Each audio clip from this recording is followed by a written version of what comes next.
Can you make money on social media? Channels like YouTube, Facebook, TikTok, rest of them. You have to forgive me, I'm working while I'm talking. Now, I started my YouTube journey about 9 months ago with the channel for the factory, and it's steady, so it hasn't taken off as quick as I would have liked it to. I think everyone expects the same. They expect to open a channel and all of a sudden everyone's going to flock to it. Doesn't quite happen that way, which is a shame, because we all would like to have more visitors to our channels. And even for me, when I go to events all over the place, I promote the channel. I actually give people a flyer and encourage them to come and follow the channel. But that actually doesn't work very well, which is a shame. And I think it's hard to get people that aren't online to actually go online and then follow you. It's much easier to convert people that are already online, already probably on YouTube. It would be much easier to grab their attention because they're already there, than trying to get somebody that's not even on the internet. They're walking around and you're trying to get them to jump online and come to your channel. So anyway, it's been pretty tough trying to get people to come to the channel, and I have found a little bit better results on Facebook, and I'm going to tell you some amazing results I've had on Facebook, but I'm going to save that to the end. That helps me get you to watch the whole video.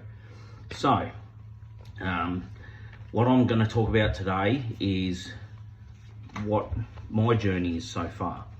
So I've started my business about 17 years ago, and I make beef jerky and pork crackle, if you don't already know. And when I first started this, it wasn't meant to be a business, it was a hobby. And that hobby just slowly grew and grew, and I did a lot of other things as well. You know, going back in those early days, I actually touched on a bit of acting for TV and film, just a few little minor roles here and there, but I really enjoyed it.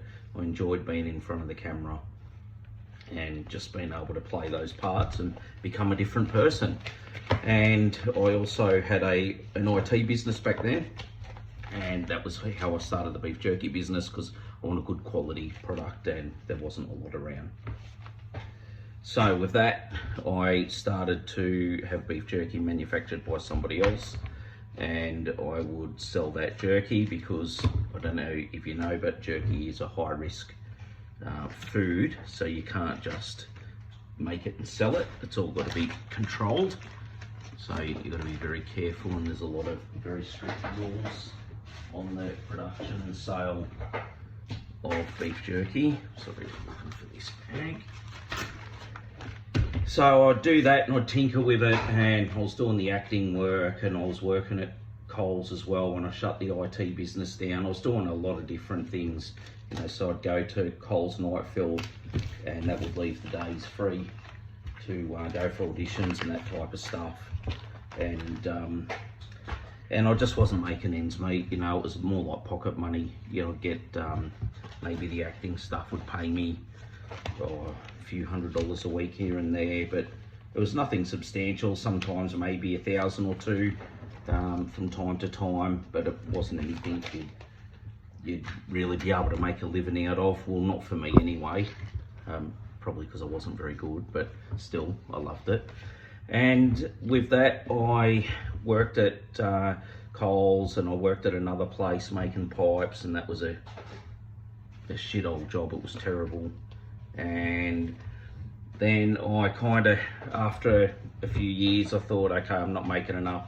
And I had done some mining work earlier before, so I went back into that and did mining work again for a lot of years. And then around 2011-ish or so, I thought I want to, 2011-ish, 2012, I thought I want to make the business a little bit more. And then in 2014, I really started to push the product online and tried to drive more sales, and then slowly built that up.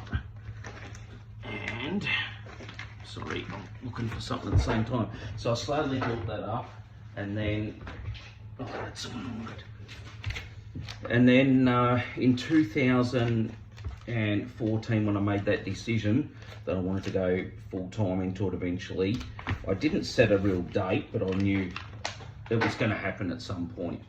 So then mid-2016, well, I should say actually it was the end of 2015, some redundancies came up at the company I worked for, and I put my hand up and said it's time for me to go.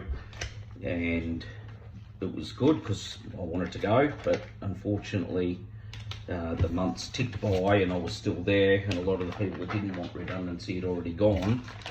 And you know, I kind of felt like maybe it wasn't going to happen. And then the company asked if I would consider staying, and I didn't want to stay, so I said no.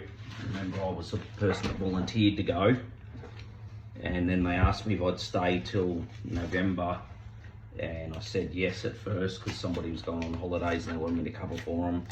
But then I decided not to, because they'd already asked me to not take the redundancy.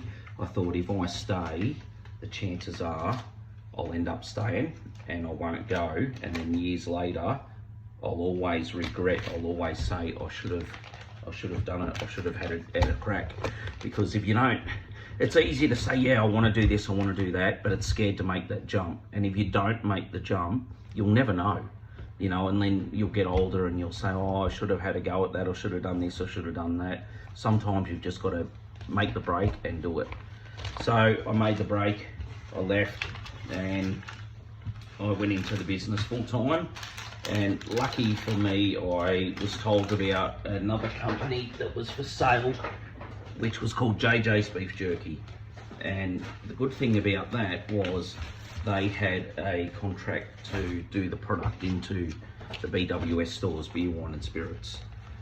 So I negotiated with the owners for that and purchased that business, and then went into a shared factory not long after that. And then from the shared factory, then 5.5 years ago, moved into my own factory, or leased factory, not my building, but spent a lot of money here. You know, I've spent a huge amount of money, enough to buy a house, on setting this factory up, equipment and all sorts of stuff. And you know, and I've just plodded along, and I haven't been able to get the business over this hump where I'm too big to do all the work myself, but I'm too small to be able to have a full staff to help me do the work. And I think a lot of businesses get to this stage where you just can't get over that hump, where you get stuck, you get there, and it's either scale back, do it all yourself, or get over that hump. But getting over that hump's pretty hard, and financially it's a lot of money. So I was getting to that stage when COVID came in, of possibly getting over that hump, and then COVID came and it was rewind. Because when COVID was in, I'd order meat and I'd expect a full order of meat to come in, and I'd get 2 boxes. I'm like, what am I going to do with 2 boxes? That can't fill any orders. So I had to make some decisions on who the product went to. So at that time, Woolworths, they still got the product because I couldn't afford to lose them, and the markets, and the internet was kind of slow. It wasn't huge for me at that time. And then the markets really cut back with COVID, so then I've shifted more to the internet and focused more on selling online. And then kind of as COVID finished off and we started to get back on our feet, the owners of the property we're in decided to put the rent up, and it was a huge amount in one step. So that set us back again. It's taken me a long time to recover from that rent increase. You know, you might think, oh, just a small increase, but it wasn't. This was huge. So, you know, it was setback after setback, but like a lot of small businesses, we just keep going. And now, you know, the cost of living, that's killing everybody everywhere. You know, everyone's feeling it. Doesn't matter what you do. And if you're in your job and you're getting your pay and it's not going far enough, that means you're not spending money on luxury items like beef jerky and things like that. So then it affects us, because we don't have the same income and we've got the same expenses as everyone else, you know, mortgages and this and that. So, you know, it's tough. and I thought I'd start a YouTube channel because I wanted to show our journey. I wanted to show a bit about us as people, the business, a little bit of everything, and our struggles, because I feel a lot of people can relate to it, because there's so many of us all in the same boat.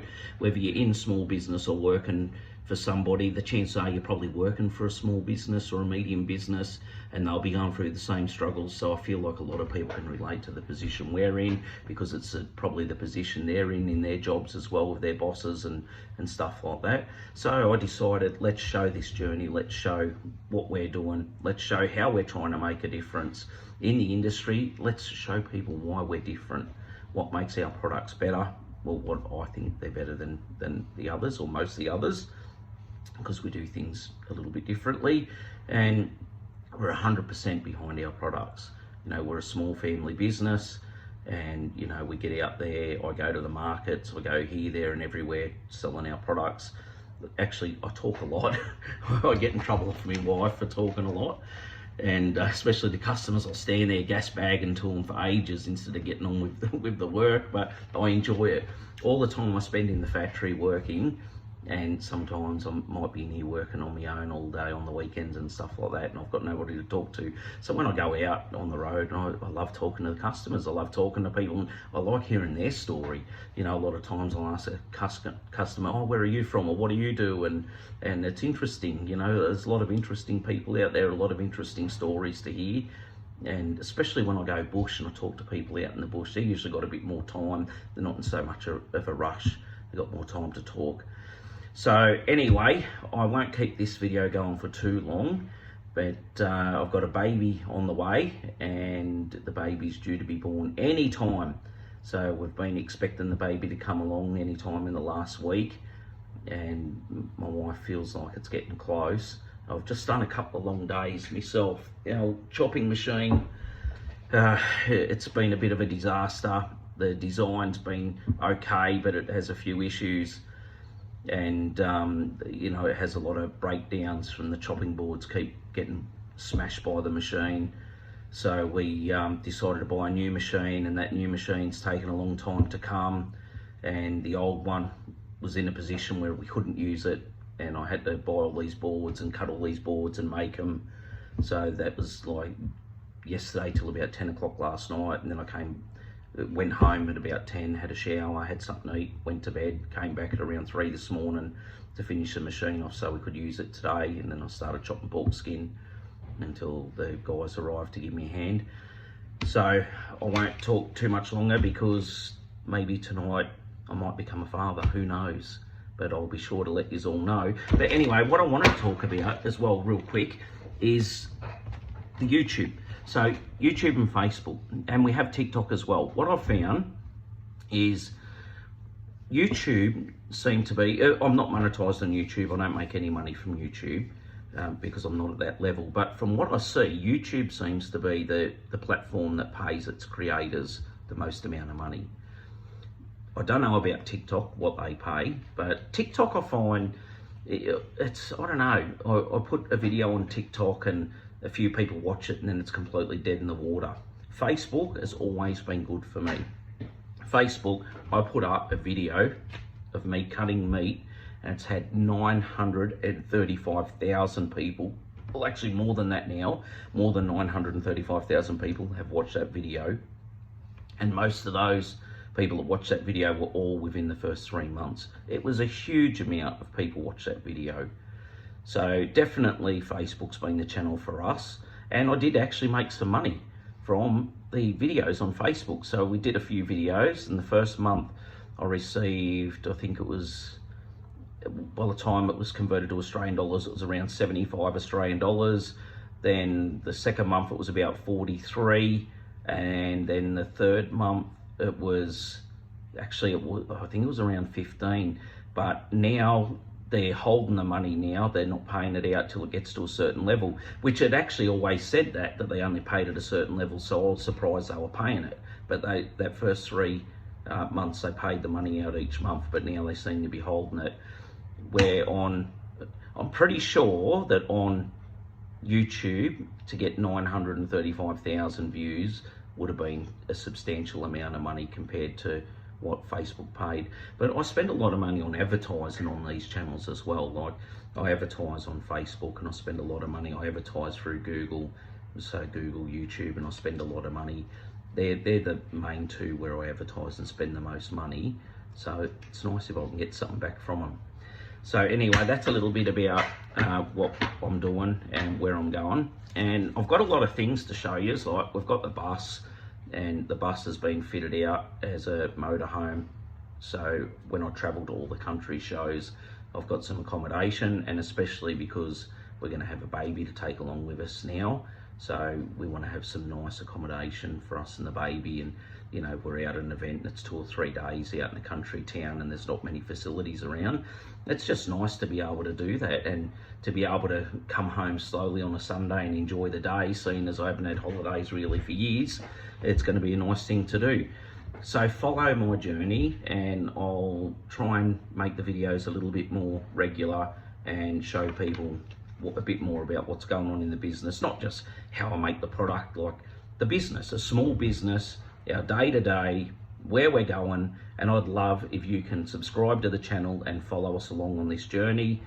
And if you don't want to, you don't want to, but if you want to, that'd be great, because I'd love to share this experience with all you people. Thank you very much.